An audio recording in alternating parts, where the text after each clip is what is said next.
तो इस वीडियो में हम कंडक्टर्स एंड इंसुलेटर्स पढ़ेंगे, बट उसको पढ़ने से पहले अगर आपने मेरे चैनल को सब्सक्राइब नहीं किया है तो प्लीज़ कर दीजिए। तो अब हम कंडक्टर्स एंड इंसुलेटर्स पढ़ने जा रहे हैं।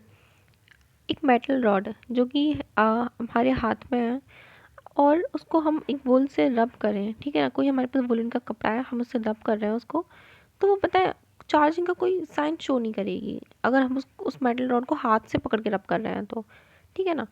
लेकिन अगर उसी मेटल रॉड को हम उसका वुडन पार्ट या उसका अगर उस पर कोई प्लास्टिक का हैंडल लगा हुआ है वहाँ से पकड़ के रब कर रहे हैं सेम वुल से, तो वो पता है चार्जिंग के साइन शो करेगी।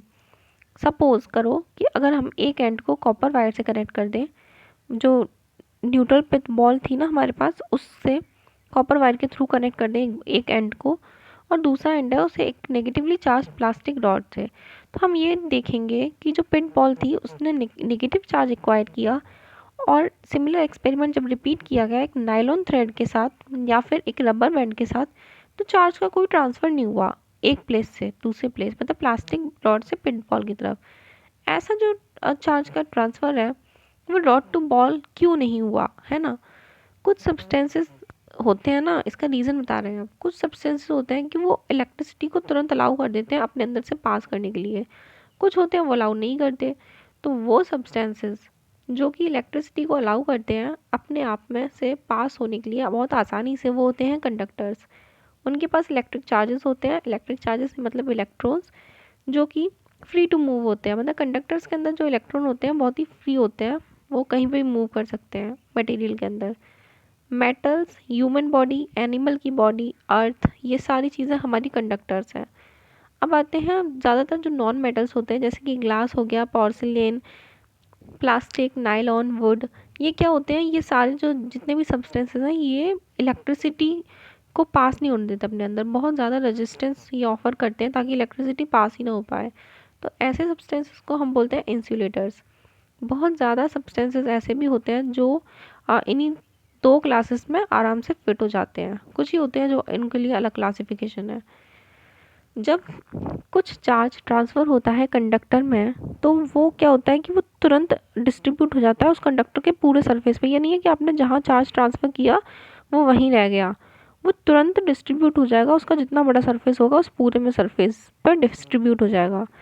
अगर कुछ चार्ज हम इंसुलेटर पे पुट करते हैं तो वो पता है वहीं उसी सेम प्लेस पर रहेगा, वो कहीं डिस्ट्रीब्यूट नहीं होगा उसके सरफेस पे। आप इसके बारे में पढ़ेंगे अगले चैप्टर में कि ऐसा क्यों होता है।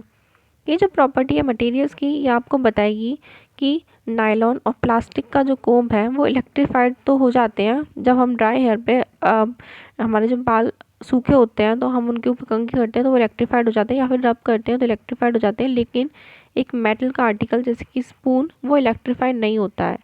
तो चार्जेस होते हैं मेटल मेटल पे, वो हमारी बॉडी के थ्रू लीक हो जाते हैं ग्राउंड में, क्योंकि दोनों ही इलेक्ट्रिसिटी के गुड कंडक्टर्स हैं, हमारी बॉडी भी और वो मेटल भी। तो मेटल से जल्दी से चार्ज हमारी बॉडी में आएगा, हमारी बॉडी खुद एक कंडक्टर है, वो भी चार्ज को ले लेगी। और हमारे पैर कहाँ हैं, ज़मीन पे, हवा में तो उड़ते नहीं ना हम लोग, तो वो सारे चार्जेस ग्राउंड में ट्रांसफ़र हो जाता है, ठीक है। इसलिए हमको कोई शॉक वॉक नहीं लगता, ना ही हमें कोई चार्जेस का साइन मिलता था। जब हम एक चार्ज बॉडी को लेकर आएंगे अर्थ के कांटेक्ट में, तो जितना भी उस चार्ज बॉडी के ऊपर चार्ज होगा ना वो सारा डिसअपियर हो जाएगा। क्यों? क्योंकि वो सारा चार्ज कहाँ पास हो जाएगा, ग्राउंड में। और ग्राउंड में पास हो जाएगा तो उसके लिए कंडक्टर कौन है, एक बॉडी का ग्राउंड में चार्ज डालने के लिए कंडक्टर बीच में हमारी बॉडी बन रही है। अगर हमने हाथ से किसी चीज़ को पकड़ा है तो हमारे पैरों के थ्रू वो हमारी अर्थ में चली जाएगी, उसका जितना भी चार्ज है। हमको ऐसा कोई झटके वटके नहीं लगते हैं इसलिए ज़्यादा। ये नहीं है तो आप तो नंगे तारों को पकड़ लेने जाके, ऐसा कुछ नहीं होगा, इतना चार्ज ट्रांसफ़र नहीं होगा तुरंत। ये जो प्रोसेस है चार्जेस की शेयरिंग की अर्थ के साथ, इसको बोला जाता है ग्राउंडिंग और अर्थिंग, जिसमें हम अपना चार्ज शेयर करते हैं अर्थ के साथ। अर्थिंग क्या करता है? अर्थिंग ना एक सेफ्टी मेजर है इलेक्ट्रिकल सर्किट और अप्लायंसेस के लिए। एक मोटी सी मेटल की प्लेट होती है, उसको अर्थ में बहुत अंदर डाला जाता है और एक बहुत ही मोटा सा वायर उस प्लेट से निकाला जाता है, ठीक है ना। ये बिल्डिंग्स में यूज़ होता है अर्थिंग के प्रोसेस के लिए। मेन उस वायर को मेन सप्लाई में कनेक्ट किया जाता है। क्यों? अगर मेन सप्लाई में ज़्यादा करंट आ रहा है तो वो क्या करेगा, वो एक्सेस करंट को उस ग्राउंड में भेज देगा। वो जो इलेक्ट्रिक वायरिंग होती है हमारे हाउसेस में, उसमें 3 वायर्स होते हैं हमारे घरों में जो वायरिंग है।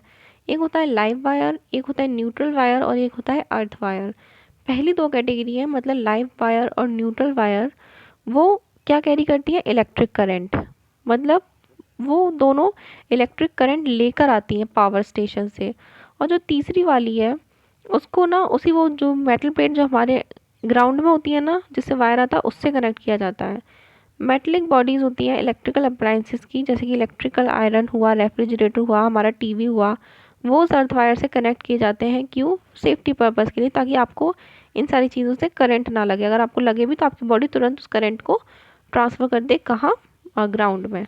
अगर कोई फॉल्ट होता है हमारे लाइव वायर्स के साथ, वो मेटेलिक बॉडी से अगर टच हो रहा होता है, जो चार्ज होता है वो अर्थ में तुरंत की तुरंत फ्लो हो जाता है। हमारे किसी भी अप्लायंसेस को कोई डैमेज नहीं होगा, ठीक है ना? ना ही हमारे मतलब हमारे परिवारजनों को किसी भी तरीके की हानि होगी। अगर ऐसा नहीं होता ना, तो ह्यूमन बॉडी में आए दिन झटके लगते रहते हो, क्योंकि ह्यूमन बॉडी भी एक कंडक्टर है, चार्ज तुरंत फ्लो करता है और तुरंत आप लोगों का मतलब सारा दिन करंट ही लगता रहता है आपको। तो आज की वीडियो में इतना ही। नेक्स्ट वीडियो में हम चार्जिंग बाय इंडक्शन पढ़ेंगे। तब तक के लिए बाय बाय।